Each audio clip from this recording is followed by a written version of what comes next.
Não vou nem falar muito sobre o pênalti, porque eu acho que esse jogo e esse rebaixamento virtual do Inter não pode... isso não pode ser resumido a um lance, né? Evidentemente. E se quisermos também falar sobre a arbitragem, poderemos lembrar recentemente uma vitória sobre o Coritiba, com um pênalti polêmico para o Coritiba e um pênalti absurdo para o Internacional. O Juan do Coxa perdeu o pênalti, o Danilo defendeu, e logo depois o Inter, no finalzinho do jogo, teve um pênalti que não foi nada, né? Tipo de hoje. E esse pênalti proporcionou ao Inter a chance de ganhar aquela partida. Contra o Santos, o Santos ficou com um homem no primeiro tempo, porque o Lucas Lima foi expulso de uma maneira bizarra, sem nenhuma explicação. Por retardar. Um rigor, um rigor assim, inexplicável. E o Inter ali se aproveitou de um homem a mais durante mais de metade do jogo para conseguir uma vitória depois de 14 jogos que não ganhava de ninguém, né? Quebrando aquele jejum. Então, o Internacional também foi beneficiado pela arbitragem em jogos desse campeonato. Eventualmente pode encontrar um erro aqui, outro ali, mas não dá para resumir a discussão a isso. Acho que o problema começa no ano passado, quando o Internacional inicia uma campanha na Copa Libertadores com um técnico que não era aquele que os seus dirigentes queriam, já na primeira demonstração de desconhecimento de futebol, né, contrataram o Aguirre por eliminação e pensaram em outros nomes que não são melhores do que o Aguirre.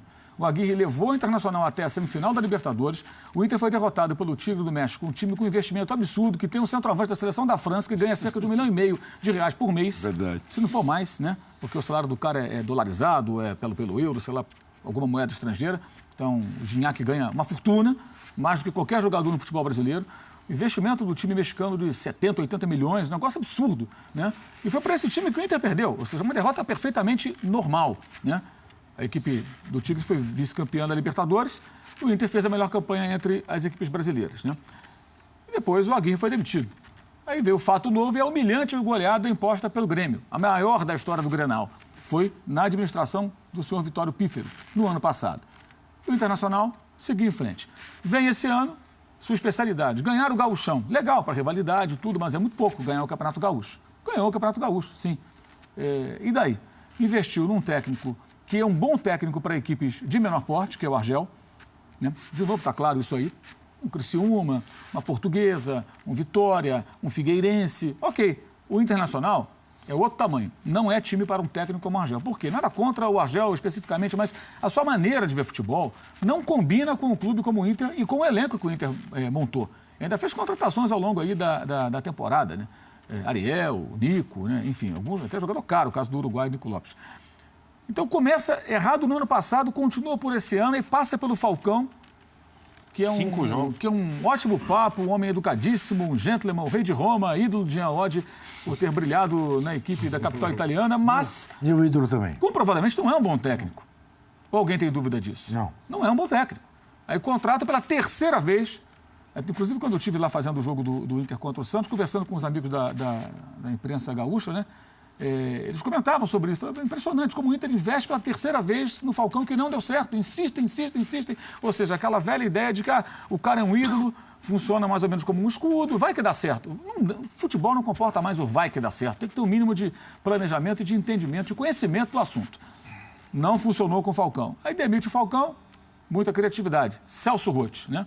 Aí vai o Celso Roth, que no ano passado, com o Vasco da Gama, também não conseguiu tirar o Vasco do buraco em que se enfiou. É o vai que dá certo Ou também, seja, né? A identificação de com novo, o clube e tal, um passado então, vencedor, assim, vai que dá certo. as tentativas são todas equivocadas, pô. Todas. O Celso Roth, há uma década, ele fez bons trabalhos no Vasco. O Vasco chegou a brigar por liderança com o São Paulo. Fez bom trabalho no Grêmio. O Grêmio brigou pelo título com o São Paulo. No Atlético, antes do ano aliás, em 2009, em 2010, o Atlético muda de técnico e aí afunda, mas 2009 foi bem. Então, isso tem quase 10 anos. Já há algum tempo, o Celso não é mais um técnico que figure entre os que se destacam. De lá para cá, saíram de moda Luxemburgo. De moda é bom. Muricy. Abel, Felipão. Todos esses caras que há uma década estavam surfando numa onda maravilhosa, se afogaram. O futebol está mudando toda hora. Aí você vai apostar no Falcão e no Celso Roth, aí não dá. Então, realmente, o responsável por isso é o presidente do Inter e todos aqueles que o cercam. Aí chamaram a SWAT, como apelidaram lá o Fernando Carvalho e os seus Blue Caps. Resultado, ou Red Caps, talvez. Chegaram lá, fizeram o quê? Nada, não funcionou nada. Uma vitória aqui, outra ali. Então é tudo errado, é uma grande lambança. O Inter se esforçou pelo rebaixamento e está muito próximo de ser rebaixado. É um clube que tem feito investimentos altíssimos no seu futebol, né? Conseguiu resultados internacionais importantes. E agora vai entrar numa fase que vai depender muito da paixão do seu torcedor para não perder uma receita fundamental, que é a do sócio-torcedor. O Inter consegue equilibrar, muitas vezes, ou se aproximar do duelo com os times de outros estados que têm maior poder de investimento, porque o sócio-torcedor do Inter é uma receita muito importante, que vem de muito tempo, já de 10, 12, 15 anos mais ou menos, ou quase isso, né? Foi pioneiro a investir isso no Brasil, nesse tipo essa modalidade, digamos assim. E vamos ver como vai reagir o torcedor do Inter. Se ele vai apoiar, ficar do lado, ele vai ficar, lógico. Mas estará disposto a pagar mensalmente ou vai ter inadimplência? Então a receita pode cair, é um momento extremamente delicado. Para piorar, o Grêmio pode ganhar a Copa do Brasil, que seria o pior dos cenários. Mas não é casual, não é acidental. Lembra muito o rebaixamento do Palmeiras em 2002, que tinha um bom time e caiu, né, por conta de mas era um turno só em 2002. Então, o Palmeiras não teve chance de recuperação. Entrou ali numa ladeira abaixo, foi embora, foi rebaixado. Agora não, foram 2 turnos. 38 rodadas, já foram 36, houve tempo de recuperação. Então, tudo isso é para o torcedor, aquele que a gente chama de torcedor de cartola, que não é do jogo lá, não. O cartola é o dirigente. O torcedor de cartola é um tolo, para dizer o mínimo.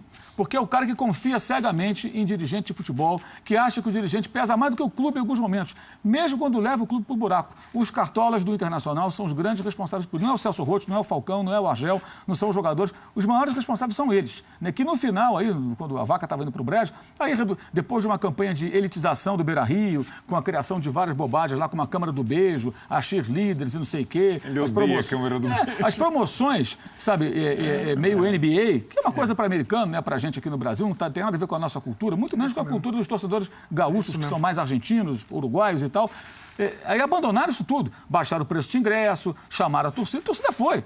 Ajudou, o time heroicamente, o time reserva, eliminou o Santos da Copa do Brasil, foi eliminado pelo Atlético em 2 jogos que foram batalhas, poderia ter eliminado o Galo, jogou para isso até, foi um duelo pau a pau ali, né, com o time reserva. Então os jogadores foram até valentes em alguns momentos, mas a grande bagunça leva o Internacional a essa situação. Então o Inter fatalmente vai para a 2ª divisão e toda vez que o torcedor se lembrar desse rebaixamento, caso ele se concretize, como deverá acontecer, pode lembrar do nome do presidente, que parece uma piada pronta. Pífio. Vitório Pífero.